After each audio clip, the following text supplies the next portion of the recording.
this morning we're going to start and talk about the media, the business of the media. It's a pretty dismal science. It feels to be in a bad place. And we have a most fantastic panel who's going to help us through that. So I know that our beloved country can feel a little dear makar at times. For me, the new dawn feels almost like it hasn't broken yet. But imagine where we would be without our truth tellers. I hate to think about that. Where would we be without our journalists, without our muckrakers, without our wonderful civil society, who works often from the work of investigative journalists, CASAC, Freedom Under Law, the Helen Suzman Foundation, and as we saw on Monday, where would we be without our wonderful judiciary, especially the people in those green robes? So join me in welcoming our first panel this morning, the media magnate with the most infectious laugh in town, Mzwanele Manyi.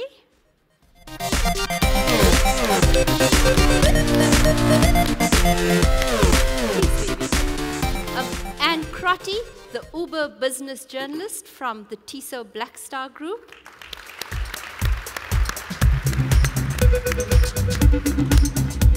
And our host today, Steve Nathan from 10X Investments.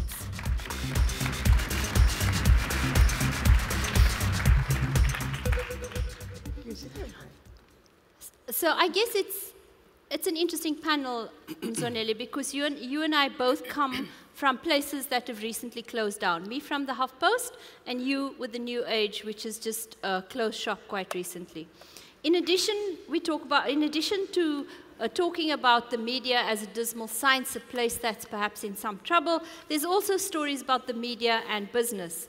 So on his recent blockbuster visit here, former US President Barack Obama spoke about, Steve, the remaking of capitalism and new ways of doing business as Brexit bites, and as his successor Donald Trump signals how an unfettered globalization can lead to a rise in fascism. And Crotty, our story of state capture here is peppered with the biggest names in the corporate world. KPMG, Bell Pottinger, McKinsey, Hogan Lovells, I could go on and on. So Mzwanele Manyi, let's start with you. A frank question. Was your company ever going to survive without the funnel from state enterprise treasuries straight into your own? In other words, was the New Age and ANN7, which I know now, ANN7 now trades as Afrotone Media Holdings, was it ever anything other than a PR wing for the Gupta family's PR? Was it ever anything more than the PR enterprise of the Gupta family? Wow. Okay. You know, on Saturday, I watched a black-only show. You know that comedy thing? Yes. And today I'm in Cape Town. But it's Cape Town, bruh. Okay. You know, Ferial, let's put it this way. We, as Afro Worldview or Afrotone Media, we do not apologize for government business. Let me start there. And by the way, we're not the only ones. Actually, Sunday Times can close down if government was not to support Sunday Times. City Press would close down. So this notion that when government supports a black business, then there is something untoward, is actually a warped notion. So Johnny, it is incorrect. Because if you look at, in fact, this is a ploy to ensure that government must feel shy to support black business, which shouldn't be. Government must not apologize in supporting black business because government has got a huge budget, almost R1 trillion, that is meant in their procurement spend. So if you want black business not to be part of that, what are you saying? Which business in this country is not benefiting from government? That's not at all what I'm saying. I think that the Gupta family came here from India, never really accepted South African citizenship or saw their role as being. I think we can see now how they repatriated enormous profits. So obviously I think government's procurement budget should go towards supporting black business and black media. The key question is, though, could your company, even in its present iteration, have survived without that project of state capture? In fact, as we speak right now, Afro worldview does not get much from government. As we speak right now, we've been surviving with private sector money. So I don't understand the question. I mean, almost 95%, as we speak here and now, almost 95% of our revenue is from private sector, not from government. So yeah, we've been surviving without government. Yeah. Okay. Thank you. Yeah. Steve Nathan, let me come But I can't say the same about Sunday Times. Okay. Steve Nathan, let me come to you. The media is in real trouble. I think that its future is going to be it's going to have to be philanthropically funded, and by things like the Daily Maverick Club, which we've seen here. Amabungani tells me they're doing extremely well on crowdfunding people who want to ensure that that good work continues. I heard an interview with you recently where you said that it was vital that our media survives because it's played such an important role in the past but also in the present in pushing back against state capture. Do you think that companies should be consciously taking away their advertising spend that's increasingly going onto Facebook, onto Google, onto the platforms, and fund local media? Thank you, Ferial. So, you know, business exists to make a profit. And the stakeholders they have obviously are their shareholders, their employees, their customers, and society at large. So I think it's quite difficult to say, you know, exactly where business should and should not be spending. And I think Google and the internet are probably good places for them to spend. But what concerns me is that government is not being a good citizen, sorry, business is not being a good citizen in South Africa. And by that I mean, if you look at how much money business gives to fund political campaigns, I don't know the exact number, but I have seen a figure quoted of about R1 billion in political donations.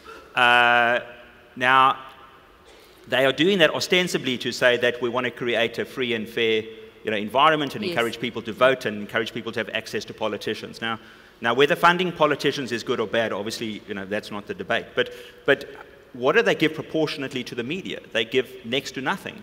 And if we look at the important role the media plays in South Africa, it's huge. I mean, without the Daily Maverick and others, who knows where as a country we would be today? Who knows where our credit rating, our currency, our economy, our confidence, it's not great as it is, but it's highly likely that it would be a lot worse if we didn't have the voice of Daily Maverick and others that are defending the truth. So whether business likes it or not, they can't thrive in an underperforming economy.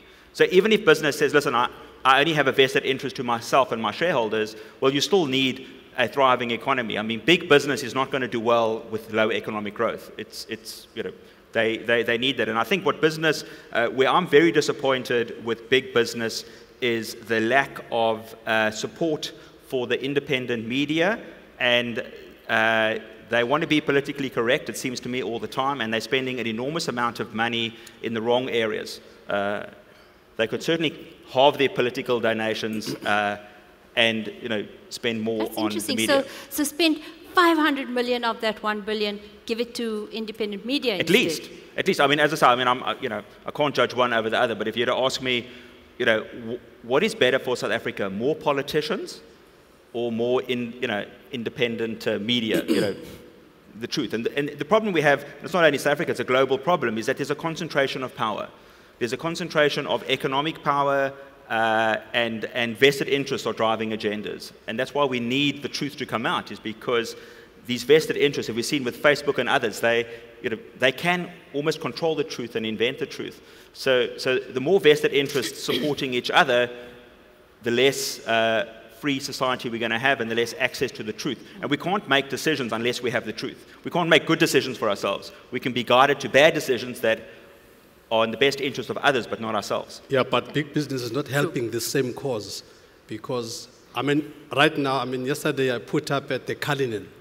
I wanted to watch Afro Worldview. They didn't have it. Why is it that they didn't have Afro Worldview at the Cullinan? Big business decides for guests what channels guests should watch. Why is that so? Is it true, therefore, that big business is also having a symbiotic relationship with a particular mainstream media narrative? So big business is not helping in ensuring that the truth comes out. We here as Afro Worldview, Channel 405, we want everybody to hear the other side of the story, what's happening in the Afro spaces and what's happening in the rural areas, what's happening in black communities. But business people sitting here in their hotels, they make decisions for guests. They switch off Channel 405, and yet Channel 405 is available virtually in all the packages of DSTV. Okay, so let me come back at you there. So Tsogo-san, which owns the Cullinan, is a black-owned group. I think they're making a choice on popularity. I've looked at the numbers, and shouldn't guests be the ones that decide? Shouldn't the guest? Why can't I decide as a guest? Why is it that a manager at Tsogo-san decides for me? How many people watch Afrotone Doesn't or cost Afro any much more to have it than not to have it, because what are its viewership numbers? we've got a decent. We're better than CNN. We're better than Sky TV. We're better than BBC in the country. In the country, do you have a higher viewership than those? Yes, big in the ones? country, yes. Okay. Did you go downstairs and ask the Cullinan? I beg your pardon? Did you go and ask the I Cullinan? asked them, but there was no manager there. They said they'll ask the manager, and the manager wasn't there. Okay. Thank you. We'll talk about the future of it in a moment, because that big decision is coming up soon. So, and Crotty, you've covered so many stories, but the one I want to speak about this morning is Sagarmatha, the attempt by Iqbal Survey and his group to list what they said was going to be a unicorn, valued at, I think, 50 billion, some of their pitch documents suggested. Tell us a little about that story and what it says to you about the capture of media, about the media landscape, etc. Well, I think, the only reason actually that Sagarmatha didn't get the listing it wanted was because it had failed to adhere to some of the requirements of the Companies Act. And that was picked up by somebody in the Companies and Intellectual Property Office. It's quite disturbing. I mean, without becoming very dictatorial about the terms of listings, but it is a bit disturbing that a company that hadn't made a profit for a few years, that had, as I recall, massive negative equity and on the balance sheet, would have been able to get a listing. And this was a few months after another one of the Sekunjalo-related companies was listed, AO. Now, AO was listed at 43 rands thanks to the backing of the PIC, and it's quite quickly dropped to 25 rands and hasn't kind of gone anywhere from there. I mean, it's a contrived, I think it's a contrived market in the trade, and it would have been the same with Sagarmatha. The issue, I mean, it's quite interesting, you know, what Stephen was saying about business backing the media. In 2008-9, I tried to organize an employee-backed takeover of The Independent. And we actually did, we were listened to quite enthusiastically. And the only thing that blocked it was business wanted us to have a major black empowerment partner with us. They weren't satisfied that, you know, I think we had 600 signatures from employees, the majority of whom were black. And that wasn't enough. And I think that's why it failed. And it's sort of that lack of support. I think the business people we were speaking to were keen, but they were nervous because it's a media asset. And then as Steve, could I just raise one issue on the advertising point that Mzwanele made? Which I think it is really important for business to back, for government to back black business. I mean, it's needed for transformation. This is when you clap hands. No, wait till the next sentence, sorry. But, I mean, the problem, as far as I can make out, it's reasonable for them to put ads in the Sunday Times and the City Press because both those publications have the readership to justify the ads. For ANN7 and New Age, they didn't have the readership. And I don't think it ever came up to the numbers that would have justified that kind of advertising. So government is then required to justify why they're backing it. Yeah, I mean, but it's not an open-ended. Okay, I can't talk about NN7 and New Age. Those are old brands. I'm talking now about Afro Worldview. You see, this is the problem when you are black in this country. I mean, you look right now at Ferial. Look at just even the setting here. I'm the only one sitting on a chair without a cushion. Can you see this? Here we go. Here we go. You chose that chair. No, I do think you chose that chair yourself. I'm the only one. Everyone has a cushion, just me. This is what happens. It's actually much more comfortable This is without what the happens. cushion. No, you see, black people, general in the country, started after white people in terms of real big business and all of that. We're still following. So if you have a situation like you have, I think she's talking to this thing called the ABC, Audit Bureau of Circulation, where they audit your figures, etc., etc. So those are some of the barriers of entry into this industry. So what happens is that the big players set the rules.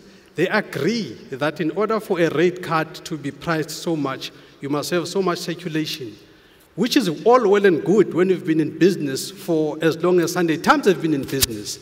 But new players that are measured with the same scale as veterans in the space is just an inherently unfair system.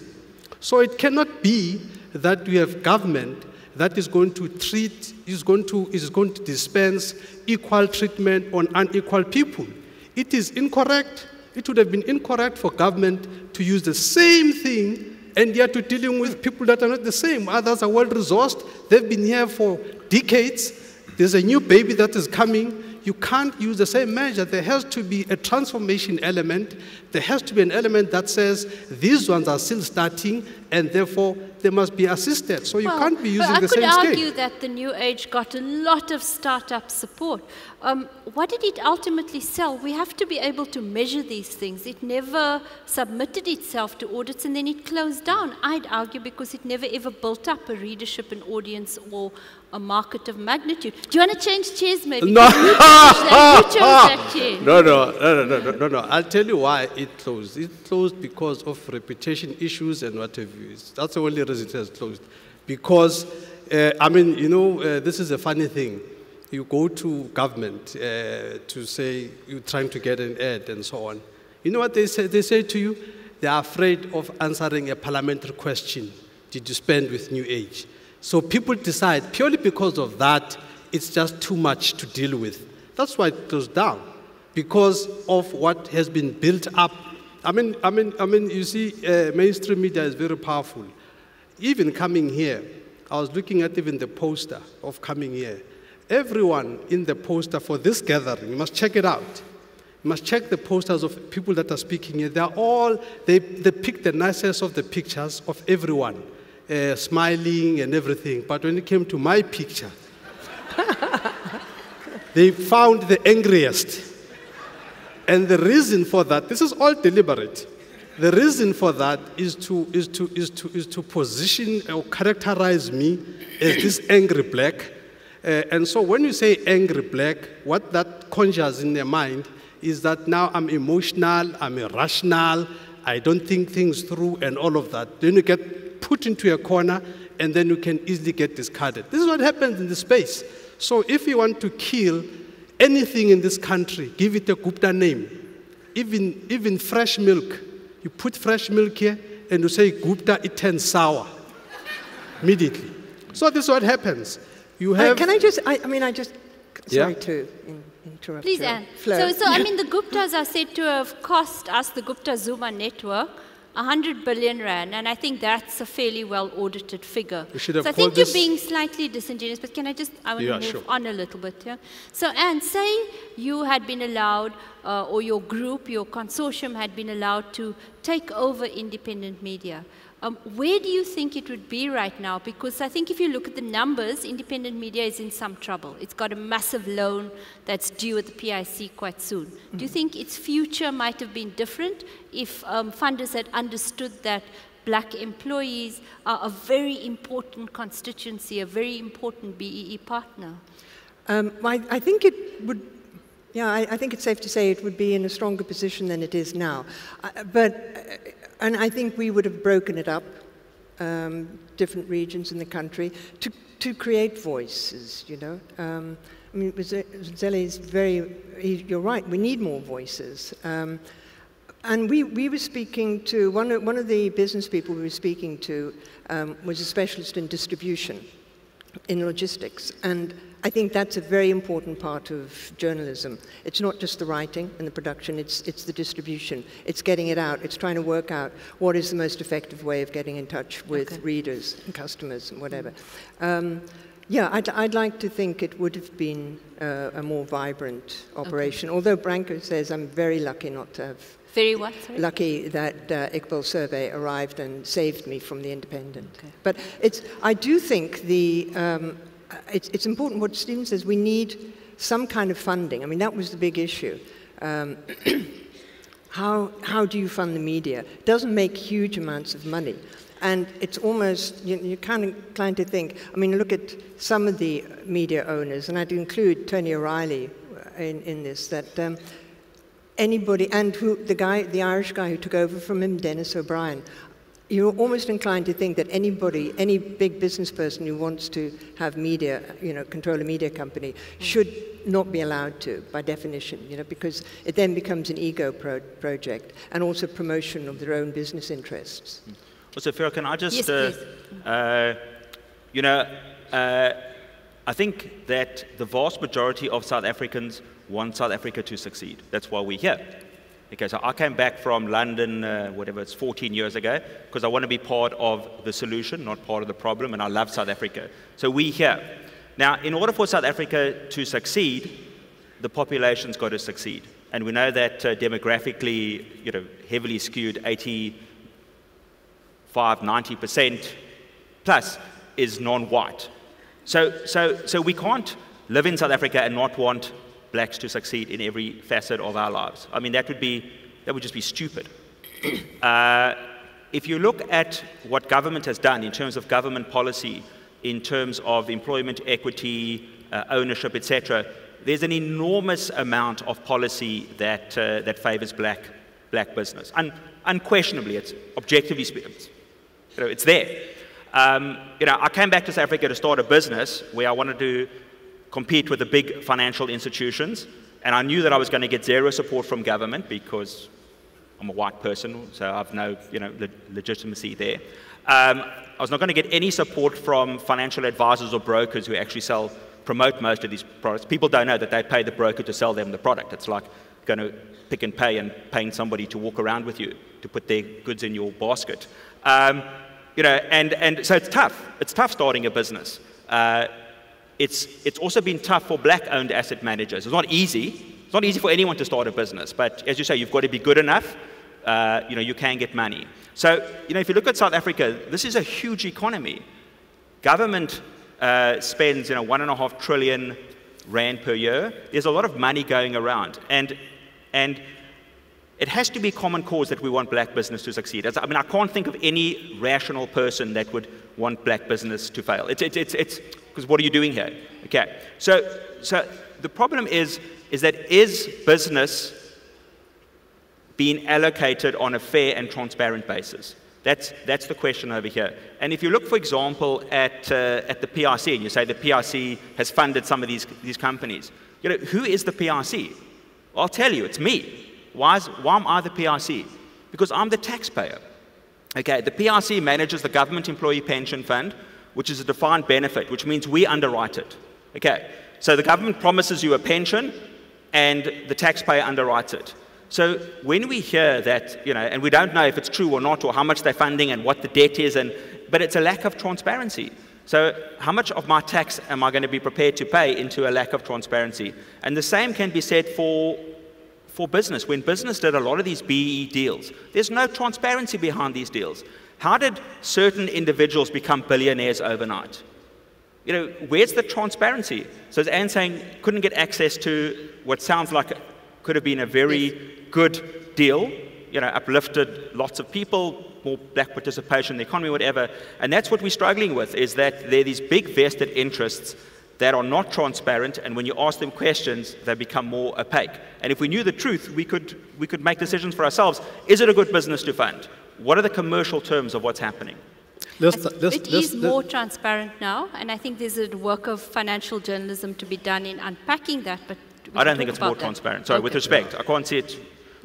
I don't know. I don't see transparency in these kind of transactions. I think let's set a few things straight. Firstly, I think the point of departure, when you say non-white, let it be clear to everyone in this country that that is very offensive. I am not a non-white. You can't, when you refer to me, make reference to you, that it almost means that it's white and everything else is non-white. I am not I'm black, I'm African. It's a clear definition.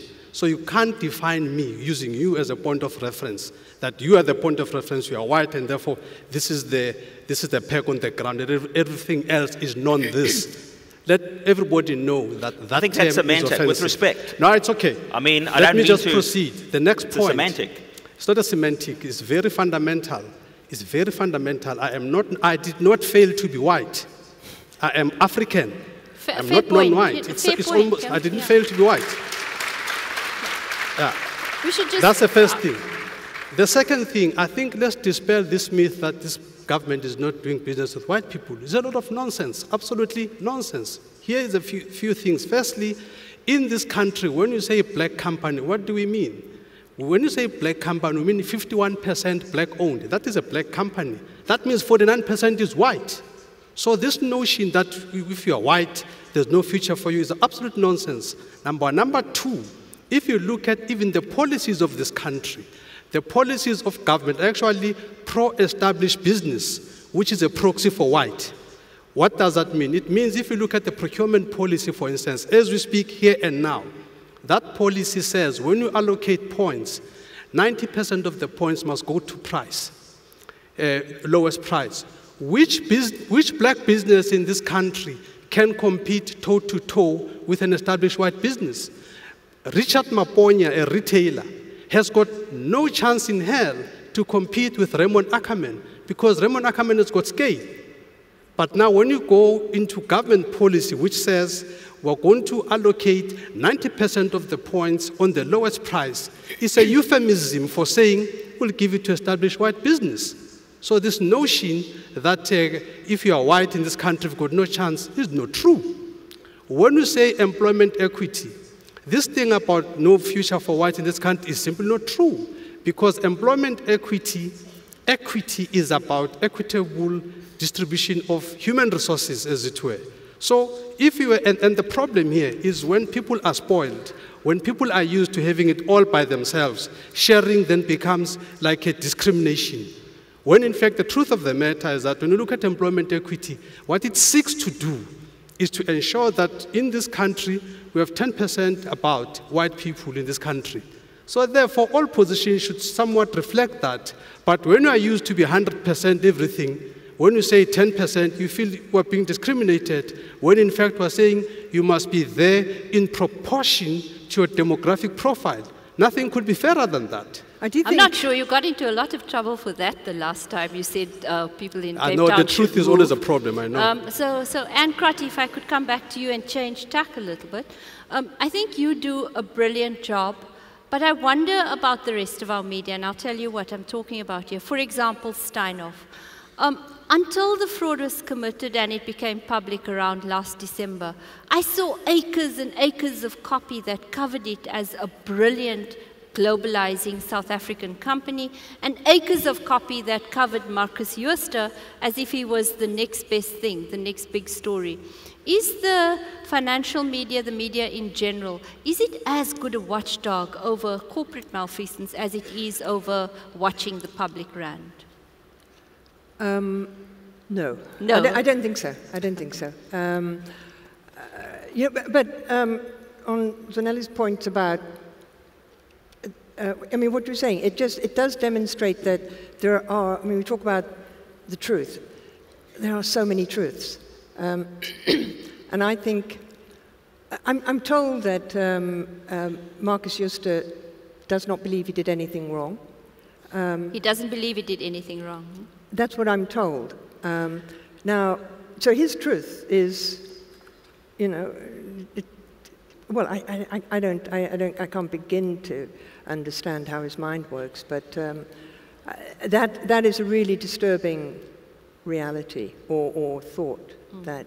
Can we do a better job, yeah, of covering our corporates in perhaps more muscular ways? Because what about the others, Hogan Lovells, McKinsey, etc.? Yeah, I think we need much more resources to be able to cover. We need sort of a lot more training, because there's quite a lot of skills involved in being able to interrogate issues that you've mentioned that have come up. So the easier thing to do is to accept what we're told by the companies. And I don't think we're serving anybody. We're not even serving the companies by accepting their version of the truth. I thought this conference was about the truth. Let N speak the truth. The truth is that media is conflicted. Most of these companies that the Competition Commission reports about that do all the scariest things in terms of governance and ethics and all that, but they're big advertisers. So media must just be honest. We're here to tell the truth. We're here to correct the country. So what are you saying? So media that must say they're conflicted because they don't want to say bad things about their customers because they're interested in the advertising revenue, period. I can tell you about many, many occasions where advertisers have threatened to pull their advertising if a story is not killed, and I think I've seen many, many editors standing up for those stories to go ahead, even if that ad is pulled. I think that's frank. Can I come back to you, Stephen? So earlier you said a wonderful thing, that companies should fund the media a lot more as a philanthropic exercise. So say the Daily Maverick has a huge investigation on 10X. I'm sure they're not going to, but say it did, right? They find lots of skullduggery in your numbers. What would you do? I mean, how do you secure that independence? What's the Chinese wall you build between that money, the funding, and the media? So every company must decide on the character they want to have and whether they're going to be true to that character. So I worked for a global investment bank, and every global investment bank has the same 4 values. The first they say is integrity. Well, anyone who's followed the financial system for a few years will know that that's not true. They've paid hundreds of billions of dollars in fines. So that's not true. Then they say client interest first. Well, once again, that's not true. They say teamwork, and everyone's out for themselves, so that's not true. And the fourth one is they say performance. Okay, so we can all say wonderful things. It's the same as in financial services and investing. Everyone tells you how much they care for you. Okay, so it doesn't matter what people say. It matters what people do and whether they walk the talk and they are transparent. So I'm telling you, I say that 10X is transparent. We disclose all of our fees. That's what I tell you we do. And now you must come and kick the tires and say, well, if I look at your investment report, do I see all the information you're telling me? If I'm a client and I get a benefit investment statement, do I see all the fees you're charging? Now, if people did that, you would see that on your pension fund statement, besides 10X, no one in South Africa does that. Okay, look at your pension fund statement, you'll see a net return, you won't know what investment fees, and you'll know that the investment industry does very well. So people can do this themselves. If any journalist, Daily Maverick, did a report on 10X, they must publish what they must publish. I mean, you know, I've always believed that the way that you conduct business... No, well, I mean, would I pull my support? Okay, the question is am I walking the talk? So if I were to pull 10X's advertising, well, then you'd know, maybe there's a problem there.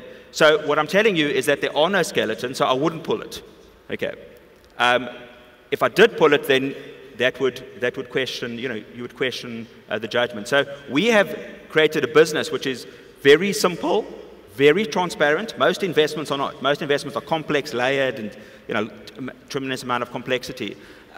So we allow clients inside our business, they can see what we can see, and the Daily Maverick and anyone else can see that as well. I agree that there's conflicts. Life is conflicts.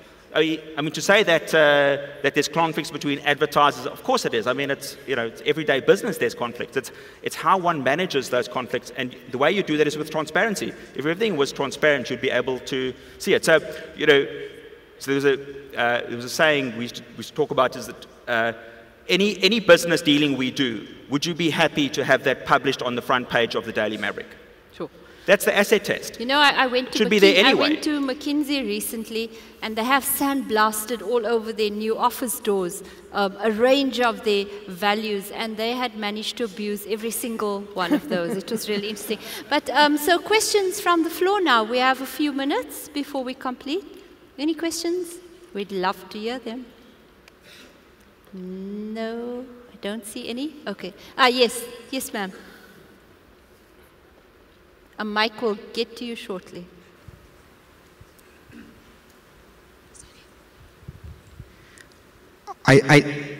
Sorry, I don't think you've been charitable to Mzwanele's analysis that the media is conflicted in many instances. So to put you to the test, give us an example of your many examples where you published an article against a company when they were threatening to withdraw funding. Sure. And don't say McKinsey. Another example, don't which say is McKinsey. Because we all knew that was happening from the public protector reports. It wasn't editorial intelligence or advanced reporting. We only found out after the public protector told us. That's when the media started telling us that this was happening, not prior. That's why that example doesn't apply. Okay. Tell us one that is not commonly known to the room, but known to you because you're an editor. Okay, sure. I guess the worst one was SAA when I was editing City Press, threatened to pull advertising for a story we were writing. And previously... Private company. Tell us something that isn't in the public knowledge that you, as an editor, acted in a way where you were not observant of the conflict. It's easy for everyone to say, yes, we're independent, we don't care about their money, sure, we'll report regardless. I'm putting you to the test because you're sitting there in a position of authority telling us that you don't do that and your publications don't pay attention to that bias. But we constantly see that the things the Competition Commission is covering aren't necessarily the things that even the Daily Maverick is covering. So you have to gain our trust by giving us an example. So SAA doesn't count, I guess, because it's a state-owned enterprise. Another example from long ago when I edited the Mail and Guardian would be Anglo-American. I think advertisers would often try to pressure you from within the private sector and the state-owned enterprise sector. And yes, definitely government. Government has threatened to pull its advertising many, many times. I'm saying that it's a fairly constant attempt by advertisers, and it's about the mettle of the editors and the freedom those editors are given to make the publishing decisions that they do. Personally, I think it's getting a lot more difficult because things are so tough, because advertising revenues are coming down so rapidly. Anybody else want to come in? I don't, not for a long time. I mean, I think it was Checkers a long time ago that threatened to pull advertising, but that was like a very long time ago. A long time ago. But I mean, and I think I'm reasonably robust in engaging on corporate affairs, but my editors have always protected me from kind of any threats like that, or any information of threats like that. That it might happen, I don't know. But I think the biggest reason, and I think you're right, that we're not vigorous enough with business, but it's only partly because of the potential threat of pulling ads. I think my editors will always say, well, look, if you're going to go down that down that path, you've got to be very sure of what you're doing. So that there's that onus, that burden to know a lot more. And I think business is a little bit more technical. So if we're not more robust, it's because we need more skills to do it. I actually think you need a different business model. This thing is inherently conflictual, so we're not going to solve it this way. We need different business model. If you look at the business model, for instance, that MultiChoice is using with us, I don't know, with other people, where we supply content and they pay us a content fee. What that does to us as the company, it gives us freedom to do whatever I want to do. Because if I want to deal with a particular company, I'm not worried about what are the consequences. I'm just going to speak the truth about that company and all that. And by the way, we've got an editorial policy that must still pass the BCCSA code of conduct and what have you. So I'm saying that model helps media to be honest. Afro Worldview is honest because we don't have to be nice to you because there are consequences of being not nice to you. So we need to find a similar kind of model, in my view, for print, for all others, to ensure that media is free to do what it must do without consequences. So MultiChoice pays you a hosting fee? Content fee. Based on we provide them your good audience. Content, diversity, something they can't get anywhere. We give them. You give them, They okay. pay us for that. Sure. So let me ask, I guess coming to my final question, some of my final questions, because we're about to wrap up. On August the 20th, I think, which is next week, MultiChoice has to find the new channel, which is going to replace what used to be ANN7, what is now AfroView television network, right? No, no. Yes. They're going to replace ANN7. I think we must stop there. Afro Worldview is a new brand that is bidding. So this whole conflation of things is in fact almost like a strategy to just discredit and undermine Afro Worldview and put it in the same basket as ANN7. I suppose the same as the bad photograph of you, although I think it's not that terrible on the ad. So do you think that you stand a chance of getting that contract next week once MultiChoice makes the decision? I'm glad you asked this question. In fact, I think what South Africa should be asking of MultiChoice is to have a transparent process of how they adjudicate. Because I think the truth of the matter is that the RFP is out there for everyone to see. Yes. I know that I'm on NDA conditions, but RFP is public. Yes.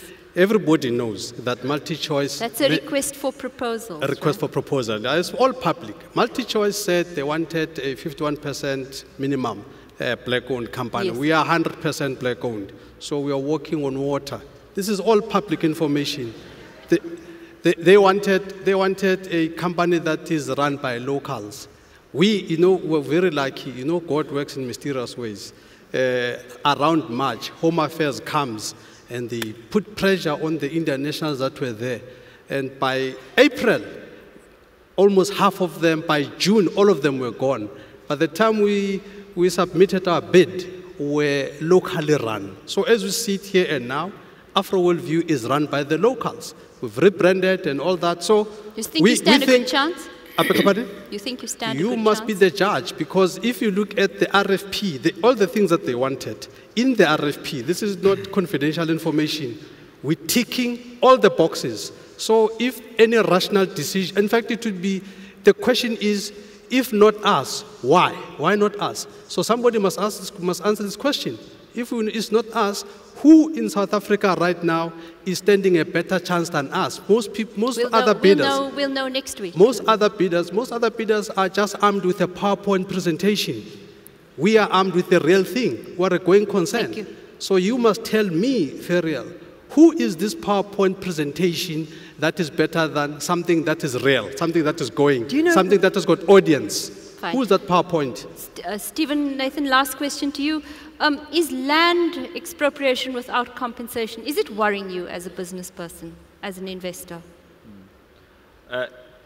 Whenever there is uncertainty, then that's worrying for investors. So people don't like uncertainty. Obviously, in South Africa, we have many, many challenges to overcome and problems to solve. And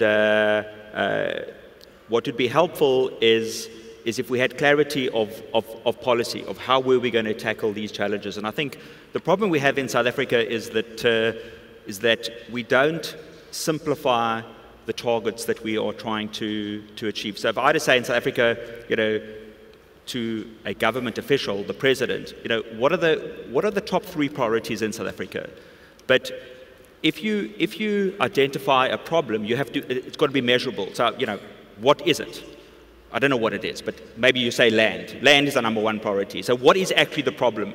And we don't have clarity, we have emotion. So we don't say that, and sorry to be a financial person, but the numbers tell us that X percentage is in black hands, and it should be Y percentage in black hands. And we're going to go from here to there by doing this.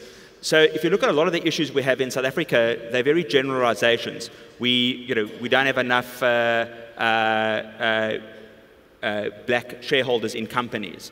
Unemployment would be a good one. But what are the numbers to say that this is what unemployment is? We need to add X million, and we're going to do this, and we're going to do this in a measured way. So what worries, I think, investors is that there's a lot of problems and there's emotion around the problems, but there's no clear plan and strategy. And hence, we don't measure stuff and we fall behind. A few years ago, it was 5 million extra jobs were going to be created. No plan that I was aware of that actually was anywhere near coherent. What's happened? We've lost jobs. Thank you very much. That's the end of our panel. Please give them a big hand. Thanks for taking some tough questions.